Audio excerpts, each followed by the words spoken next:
Hello everyone, I'm reading from Autobiography of a Yogi. I'm starting with Chapter 1. Chapter 1, My Parents and Early Life. The characteristic features of Indian culture have long been a search for ultimate varieties and concomitant disciple-guru relationship. There's an asterisk there. It says, spiritual teacher. The Guru Gita, verse 17, aptly describes the Guru as dispeller of darkness, from Gu, darkness, and Ru, that which dispels. My own path led to a Christ-like sage. His beautiful life was chiseled for the ages. He was one of the great masters who are India's truest wealth. Emerging in every generation, they have bulwarked their land against the fate of ancient Egypt and Babylonia. I find my earliest memories covering the anachronistic features of a previous incarnation. Clear recollections came to me of a distant life in which I had been a yogi amid the Himalayan snows. These glimpses of the past, by some dimensionless link, also afforded me a glimpse of the future. I still remember the helpless humiliations of infancy.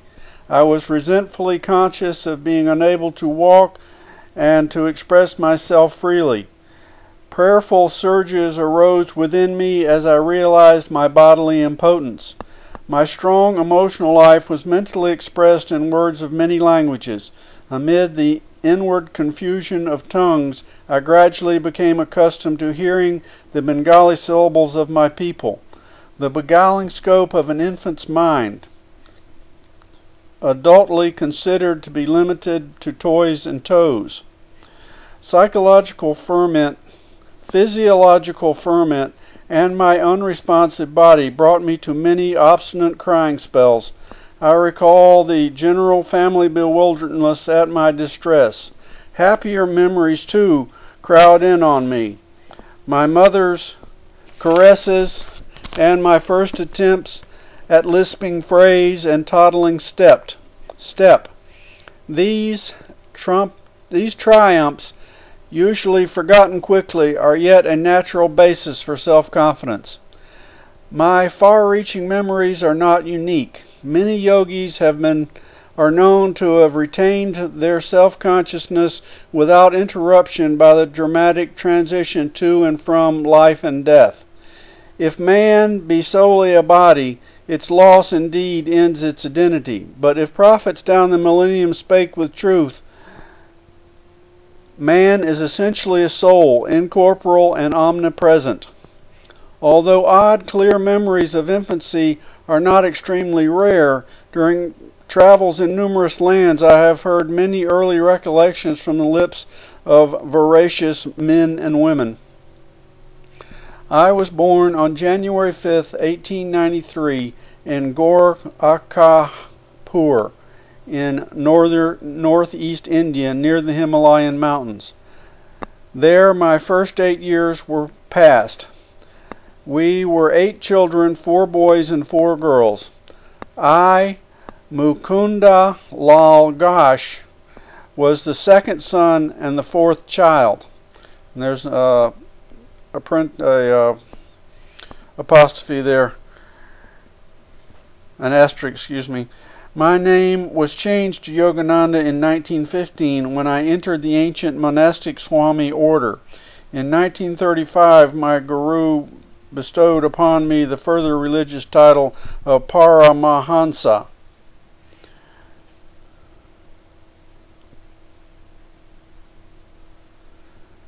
Father and mother were Bengalis of the Kshatriya caste. And there's a cross there. It says the second caste, originally that of rulers and warriors. Both were blessed with saintly nature. Their mutual love, tranquil and dignified, never expressed itself frivolously. A perfect parental harmony was the calm center for the revolving tumult of 8 young lives. Father Bhagahabhati Kaharangash was kind, grave, at times stern. Loving him dearly, we children yet observed a certain reverential distance. An outstanding mathematician and logician, he was guided principally by his intellect. But Mother was a queen of hearts and taught us only through love. After her death, Father displayed more of his inner tenderness. I noticed then that his gaze was often seen to be metamorphosed into my mother's gaze. In Mother's presence, we children made an early bittersweet acquaintance with the Scriptures.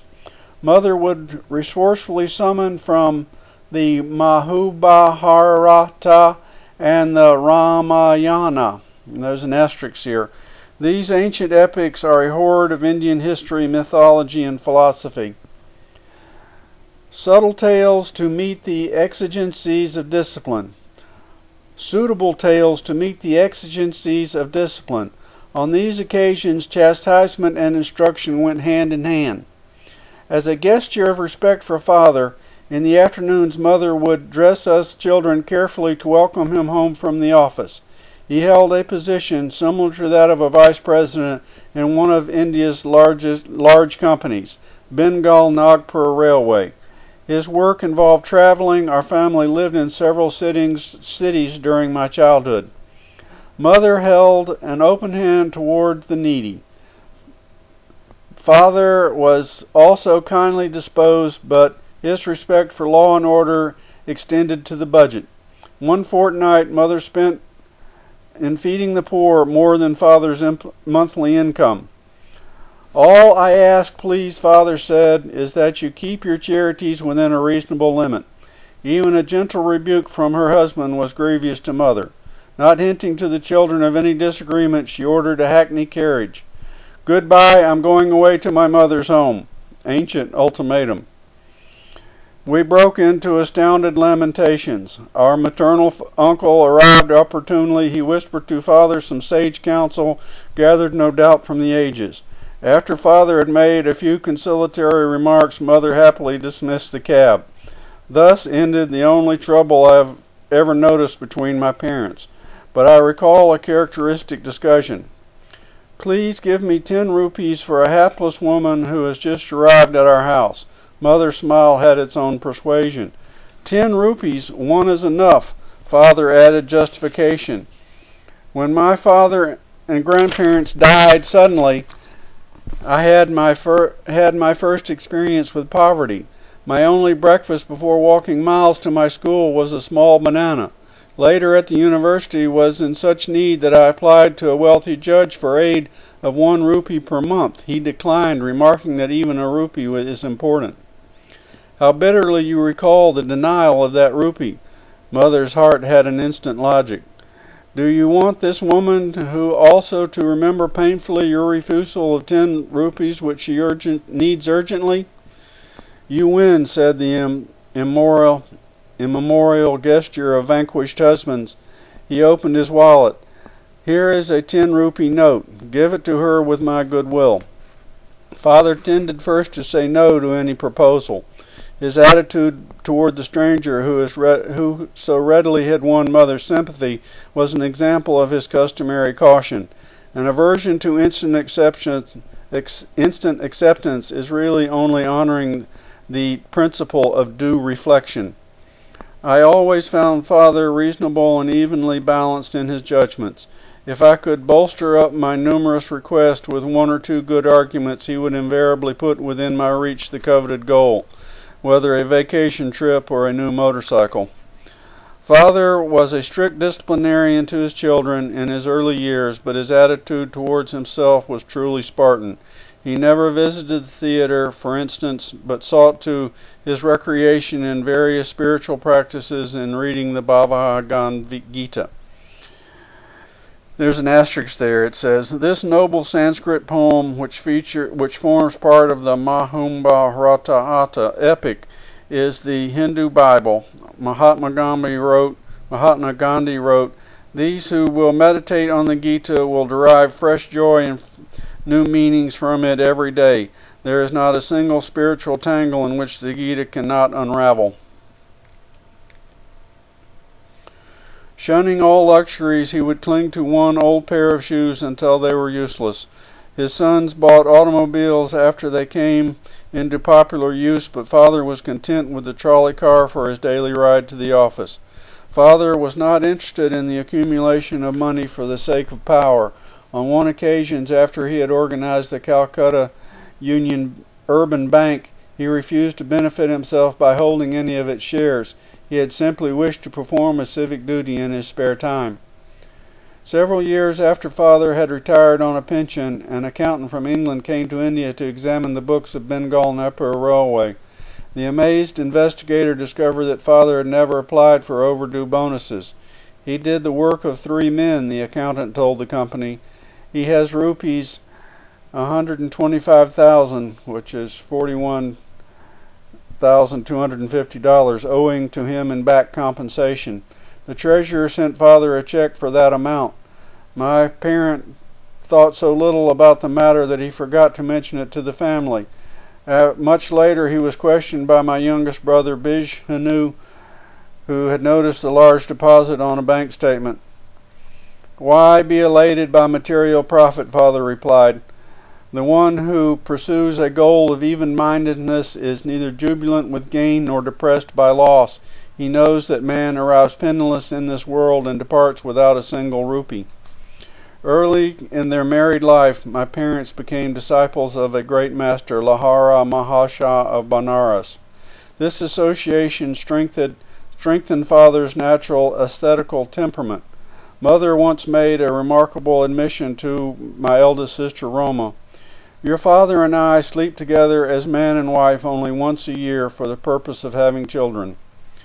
Father met Lahara Mahasaya through Abhishanash Babu, an employee of a branch line of Bengal Nagpur Railway. In Gorakhpur, Abhishanash Babu instructed my young ears with the engrossing tales of many Indian saints.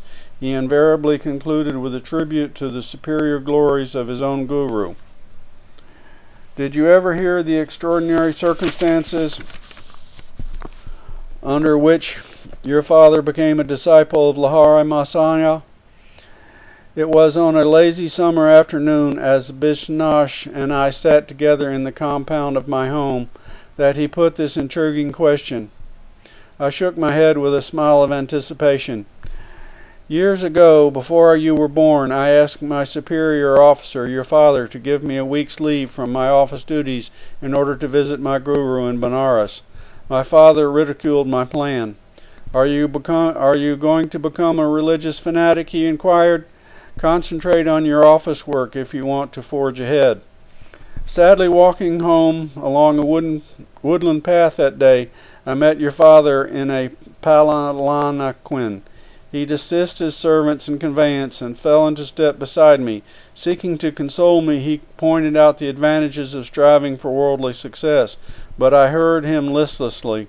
My heart was repeating, "Lahara Mahasaya, I cannot live without seeing you." Our path took us to the edge of a tranquil field where the rays of the late afternoon sun were crowning the tall ripple of wild grass. We paused in admiration. There in the field, only a few yards from us, the form of my great guru suddenly appeared. "Bhavagati, you are too hard on your employee." His voice was resonant in our astounded ears. He vanished as mysteriously as he had come. On my knees I was exclaiming, "Lahara Mahasaya, Lahara Mahasaya." For a few moments your father was motionless in stupefaction. "Abhinash, not only do I give you leave, but I will give myself leave to start for Benares tomorrow. I must know this great Lahara Mahasaya who is able to materialize himself at will in order to intercede for you. I will take my wife and ask this master to initiate us in his spiritual path. Will you guide us to him?" There's an asterisk at the bottom here that I think I missed. The phenomenal powers possessed by great masters are explained in Chapter 30, The Law of Miracles. Of course, joy filled me in the miraculous answer to my prayer and the quick and favorable turn of events. The next evening your parents and I entrained for Benares. Reaching there on the following day, we took a horse cart for some distance, then we had to walk through narrow lanes to my guru's secluded home. Entering his little parlor, we bowed before the master and locked in his habitual lotus posture. He blinked his piercing eyes and leveled them on your father. Bhava Hagati, you are too hard on your employee. His words were the same as those he had used 2 days before in the grassy field. He added, I am glad that you have permitted Abhinash to visit me and that you and your wife have accompanied him. To their joy, he initiated your parents in the spiritual practice of Kriya Yoga. An apostrophe again. A yogic technique taught by Lahari Masana, whereby the sensory tumult is stifled, permitting man to achieve an ever-increasing identity with cosmic consciousness. Your father and I, as brother disciples, have been close friends since the memorial day of the memorable day of the vision. Lahara Mashaya, since the Lahara Mashaya took a definite interest in your own birth. Your life shall surely be linked with his own. The Master's blessing never fails. Lahara Mahasaya left this world shortly after I had entered it. His picture in an ornate frame always graced our family altar in the various cities to which Father was transferred by his office. Many a morning and evening found Mother and me meditating before an improvised shrine, offering flowers dipped in fragrant sandalwood paste. With the frankincense and myrrh as well, our united devotions, we honored the divinity that had found full expression in Lahara Masaya. His picture had a surpassing influence over my life. As I grew, the thought of the Master grew with me. In meditation, I would often see his photographic image emerge from its small frame and, taking a living form, sit before me. When I attempted to touch the feet of his luminous body, it would change and become the picture. As childhood slipped into boyhood, I found Lahara Masaya transformed in my mind from a little image cribbed in a frame to a living, enlightening presence. I frequently prayed to him in moments of trial or confusion, finding within me his solacing direction. At first I grieved because he was no longer physically living. As I began to discover